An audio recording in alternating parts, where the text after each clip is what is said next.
ಅಗ್ನಿವೀರ ಅಂತ ಮಾಡಿದರು 4 ವರ್ಷದ್ದು. ಅದರಿಂದ ಎಷ್ಟು ಲಾಭ ಆಗ್ಬೋದು ಏನು ಅನ್ನೋದು ನಾವೀಗ ನೋಡಿದ್ದೀವಿ. ಅದ್ರ ಬಗ್ಗೆ ಚರ್ಚೆಯಲ್ಲಿ ಬೇಡ.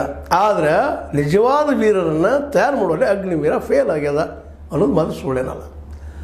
ಆ್ಯಕ್ಚುಲಿ ಒಬ್ಬ ಜನರಲ್ ಪ್ರಕಾರ, ರಿಟೈರ್ಡ್ ಜನರಲ್ ಪ್ರಕಾರ 1,80,000 ಸೈನಿಕರನ್ನು ತುಂಬ್ಕೋಬೇಕಾಗಿತ್ತು ಈ ಕಳೆದ 3-4 ವರ್ಷಗಳೆಲ್ಲ.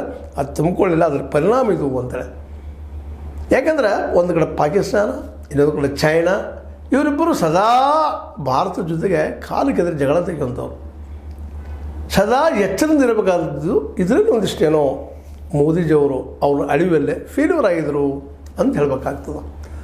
ಯಾಕಂದ್ರೆ ಭಾಳ ಕಟ್ಟುನಿಟ್ಟಿನಿಂದ ಯಾರೂ ಇರಲಿ, ಕಾಂಗ್ರೆಸ್ಸಿನ ಹಿಂದೆ ಸರ್ಕಾರ ತಪ್ಪಾಗಿರ್ಬೋದು, ಇವರು ತಪ್ಪಾಗಿರ್ಬೋದು, ಅದು ತಪ್ಪನ್ನು ಚರ್ಚೆ ಮಾಡ್ತಾ ಕೊಡುವ ವಿಷಯ ಅಥವಾ ಸಮಯ ಇದಲ್ಲ.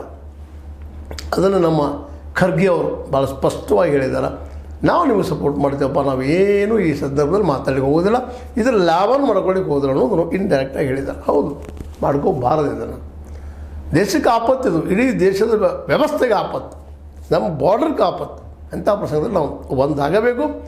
ಜೊತೆಗೆ ಸಾಧ್ಯ ಆದರೆ ಎಲ್ಲಿಗಳ ತನಕನೂ ಲಾಹೋರ್ ತನಕನೂ ಈ ಸಲ ದಾಳಿ ಮಾಡಬೇಕು ಅಂತ ಒಮ್ಮೆ ಅನ್ನಿಸ್ತದ.